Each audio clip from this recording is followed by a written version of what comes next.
Oh boy, the ultimate shill review for Concord coming out. And it's so ridiculous. People are laughing at this, making fun of the journos here.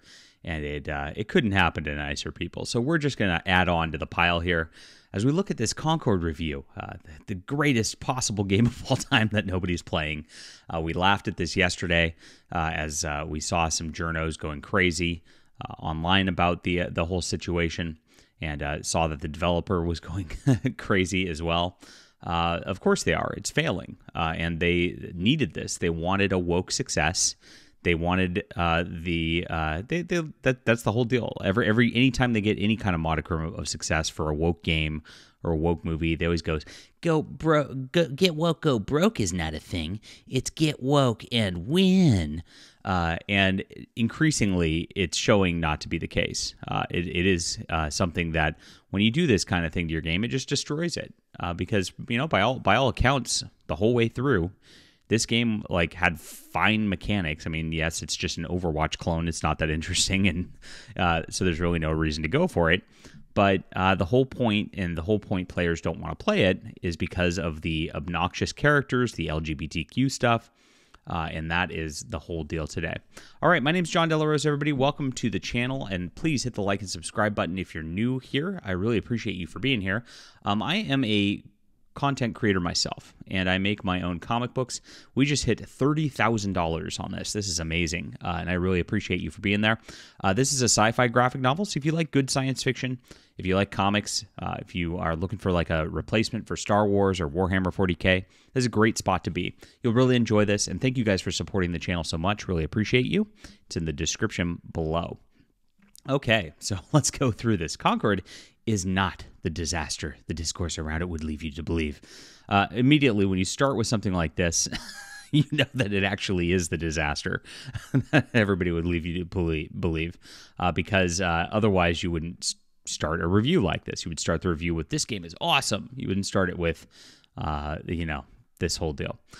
This first-person online shooter, a debut effort from Sony's studio Firewalk, has outrageous production value. Well, yeah, I mean, they spent $200 million on it, and they spent 8 years developing it. A fair business model and genuinely entertaining gameplay loop. The biggest issue is its lack of identity. It's got a lot of identity to it. I think that's the whole problem. There's no denying that the developer has heavily been inspired by Guardians of the Galaxy, and while the title does genuinely try to blaze its own trail, it's largely going to be its downfall.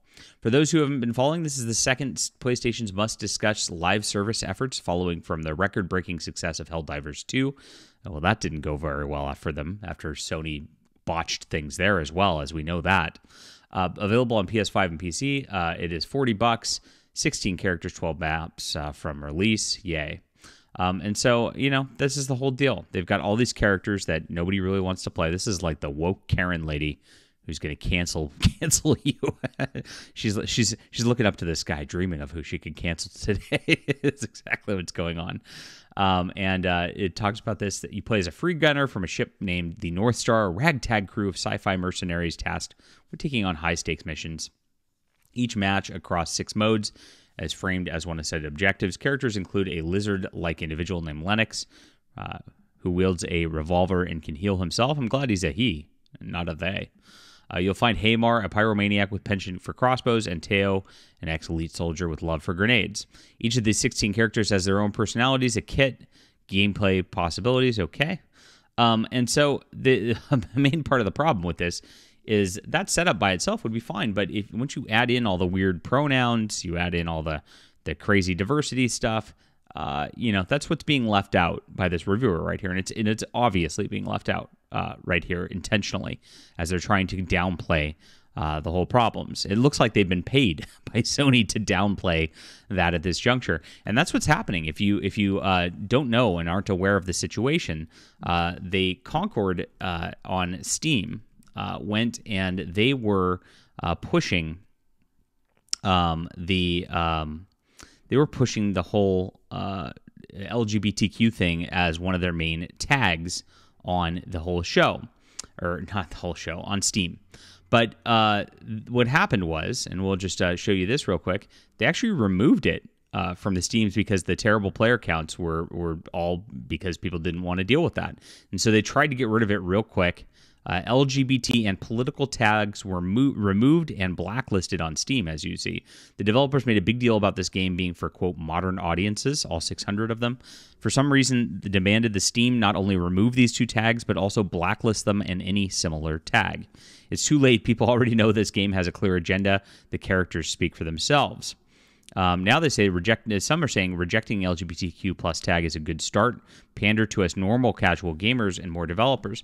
But here's the thing here. They weren't actually rejecting those tags. They were just trying to hide them because they know that they're there. They know that they've caused problems for them.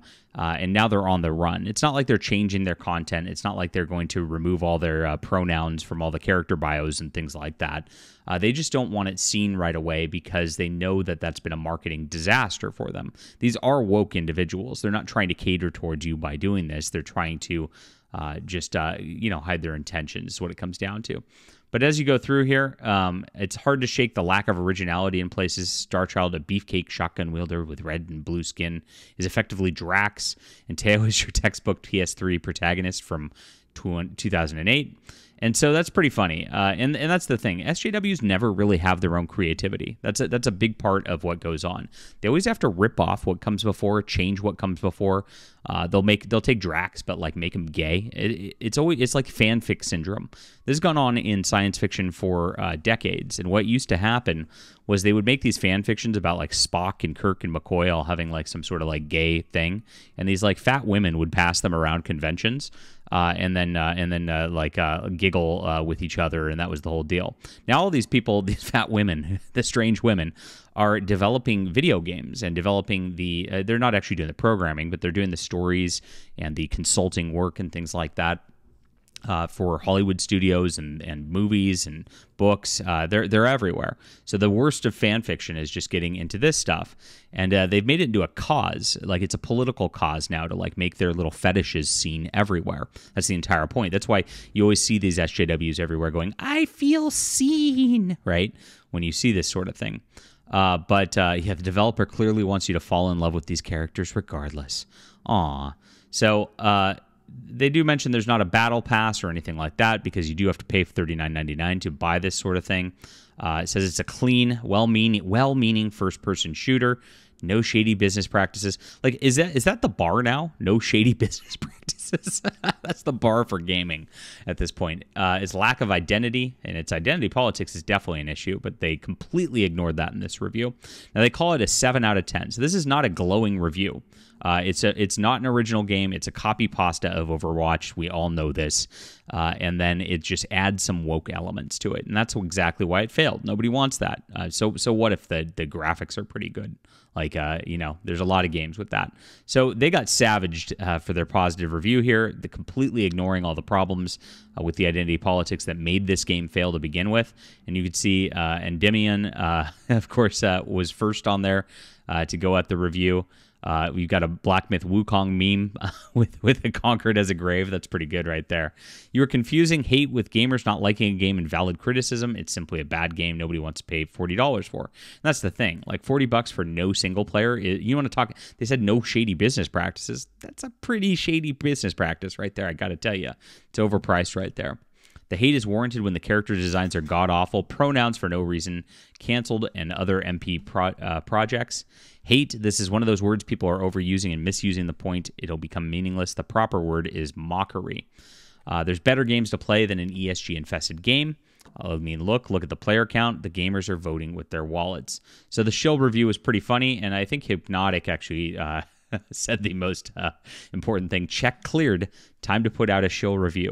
And that's the thing that people don't want you to realize in the gaming media, is that a lot of these reviews are dishonest. There is a lot of pay-to-play going on all the way around, whether it's actual pay, whether it's perks that they get, whether it's just early access or any access. These companies are given that kind of thing in order to put out positive reviews. And it looks like that's what's happening here, as this is just a dismal game that nobody really wanted, nobody really asked for, and they spent way, way, way too much money on, and now it looks like they're trying to sweep for it. All right, leave a comment down below with what you think about this. Please hit the like and subscribe button, my friends, and do make sure to check out my new book, The Hidden Emperor, on Kickstarter today. The link's in the description below. This is a wonderful science fiction. You'll love this. Appreciate you guys for the support.